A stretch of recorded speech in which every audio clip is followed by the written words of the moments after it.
आज का ये एपिसोड शुरू करने से पहले एक छोटी सी बात। क्या आप भी अपना पॉडकास्ट बनाने की सोच रहे हैं? तो एंकर ट्राई कीजिए। ये पॉडकास्ट बनाने का सबसे आसान तरीका है। नंबर 1, ये फ्री है। नंबर 2, इसमें कई सारे ऐसे टूल्स हैं जो आपको अपने फ़ोन और कंप्यूटर पर रिकॉर्ड और एडिट करने की फैसिलिटी देते हैं। नंबर 3, आप अपने पॉडकास्ट को डिस्ट्रीब्यूट भी कर सकते हैं, जिससे इसे स्पॉटिफाई और दूसरे प्लेटफॉर्म पर सुना जा सके। तो डाउनलोड कीजिए फ्री एंकर ऐप या विजिट कीजिए anchor.fm पर अपना पॉडकास्ट स्टार्ट करने के लिए। ये तो थी एक छोटी सी जानकारी, और अब शुरू करते हैं एपिसोड का सिलसिला।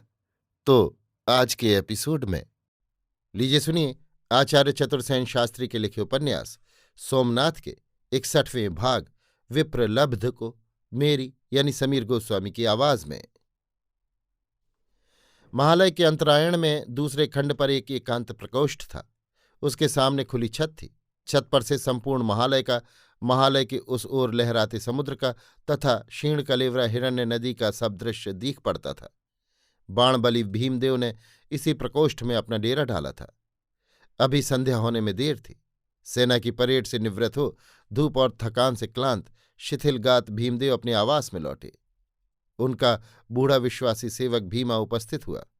उसने युवराज के शस्त्र वस्त्र उतारने में सहायता दी। एक गिलास शीतल जल पीकर भीमदेव ने कहा, भीमा, अब मैं थोड़ा सोना चाहता हूं। देख मुझे कोई दिख न करे। बूढ़े सेवक ने सिर झुकाया और द्वार बंद करता हुआ बाहर चला आया। थोड़ी देर में महाराज भीमदेव शीतल पवन के झकोरों की थपकियां खाकर मीठी नींद सो गए। बहुत देर तक वो सोते रहे। एकाएक मृदुल सुखद स्पर्श से उनकी नींद टूट गई। उन्होंने आंखें खोल और अचकचा कर देखा, जैसे उनके चरण तल में फूलों का ढेर पड़ा हो। चोला उनके दोनों चरणों को आलिंगन में भरे, निमीलित नेत्र और अपने दोनों गर्म होठ उनके चरण नख पर स्थापित किए अधोमुखी पड़ी थी। उन्होंने हड़बड़ाकर दोनों हाथ पसार दिए। उनके चरण तल का तल्प भाग आंसुओं से भीग गया है, ये उन्होंने देखा। प्रेम, आवेश और आनंद से अभिभूत होकर उन्होंने चोला को अंक में भरकर उसका चुंबन किया और कहा, प्राण सखी, रोती क्यों हो? परंतु चोला की वाणी जड़ हो गई। स्वर उसके कंठ से नहीं फूटा। भीमदेव ने अनेक विध उसका आलिंगन कर विविध चुम्बन लिए। बारंबार कहा, कह रोने का कारण क्या है? चौला के होठ खुले। उसने कहा, मैं नहीं जाऊंगी, मुझे यहीं चरण तल में आश्रय दीजिए। पर तुम्हें भेज कौन रहा है? सर्वज्ञ प्रभु की आज्ञा है। वे मुझे खंभात जाने का आदेश दे चुके हैं। किंतु भीमदेव विचार में पड़ गए। चौला ने कहा, आप उनसे कहिए, उन्हें रोकिए। उसकी हिचकियां बंध गई। तो गंगा से कहो, वो सर्वज्ञ से निवेदन कर देगी। कहा था। फिर गंगा ने सर्वज्ञ से कहा, नहीं। क्यों? सर्वज्ञ प्रभु समाधिस्थ है, निवेदन असंभव है। तब आप आज्ञा दीजिए। सेनापति ने मुझे ले जाने को चर भेजे हैं, उन्हें निवारण कीजिए। किंतु वे फिर विचार में पड़ गए। चौला चुपचाप आंसू बहाती रही। भीमदेव ने कहा, देखूं यदि सर्वज्ञ। वे उठकर कक्ष से बाहर चले गए। द्वार पर गंगा खड़ी थी।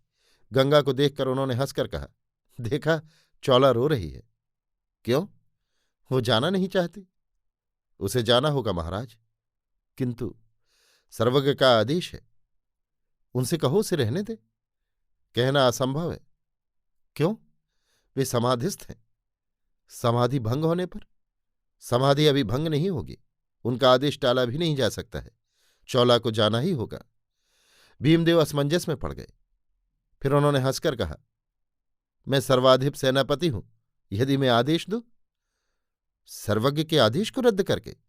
नहीं नहीं, परंतु। वे फिर विचार में पड़ गए। गंगा भीतर गई और सूखी वाणी में कहा, उठ चौला, विलंब न कर। यान जाने में अब विलंब नहीं है।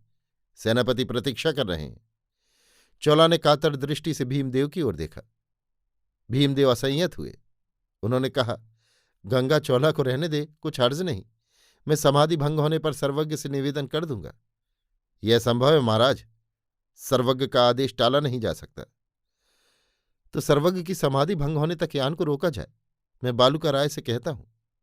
इसी समय बालूका राय ने प्रविष्ट होकर चौला को लक्ष्य करके कहा, बहुत विलंब हो रहा है।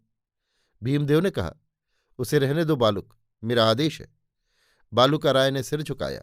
इसी समय दामोदर मेहता ने बालूका के पीछे से निकलकर कहा, नहीं महाराज, उन्हें जाना ही होगा। किंतु सर्वज्ञ की समाधि भंग होने तक। मैंने सर्वज्ञ से निवेदन किया था महाराज, परंतु उन्होंने फिर आदेश दिया कि उसे निश्चय जाना होगा। भीमदेव ने देखा, चौला स्थिर चरणों से उठी, उनके चरण छुए और गंगा की छाती से जा लगी। फिर बिना पीछे देखे सेनापति के पास जाकर कहा, चलिए। आगे आगे सेनापति बालूका, उसके पीछे चौला और उसके पीछे दामोदर मेहता कक्ष से बाहर हो गए। भीमदेव का एक एक रक्त बिंदु चीत्कार कर उठा, नहीं नहीं, ठहरो, मत जाओ, ओ प्राण सखी, प्राणाधिक, कुसुम कोमल, चौला चौला। वे उन्मत्त की भांति हाथ पसार कर द्वार की ओर दौड़े, परंतु गंगा ने उन्हें रोक कर कहा, मेरे महाराज, आपकी एक मर्यादा है। फिर महाप्रभु सर्वदर्शी हैं, उसकी सुरक्षा सर्वोपरि है, विचार कीजिए। भीमदेव आहत पशु की भांति शैया पर गिरकर छटपटाने लगे। छद्मवेशी सुल्तान का वो असयुद्ध चौला पर उसकी आसक्ति उनकी दृष्टि में घूम गया। सर्वज्ञ ने जो उसका समर्पण उन्हें किया है, उसे स्मरण कर उन्हें रोमांच हो आया। उनके मुंह से अस्फुट स्वर निकला, वो मेरी है, वो मेरी है, परंतु ये ठीक है, उसे सुरक्षित होना ही चाहिए। गंगा ने निकट आकर कहा, हाँ महाराज, वहां उसकी सुरक्षा और सुख सुविधा के लिए सर्वज्ञ ने विशेष आदेश दे दिए हैं। आप निश्चिंत होकर आराम कीजिए। उसने अपनी कोमल बाह का सहारा दे महाराज भीमदेव को शैया पर लिटा दिया और दुकूल उनके अंग पर डालकर चुपचाप कक्ष से चली गई। अभी आप सुन रहे थे आचार्य चतुर्सेन शास्त्री के लिखे उपन्यास सोमनाथ के 61वें भाग विप्रलब्ध को मेरी यानी समीर गोस्वामी की आवाज में।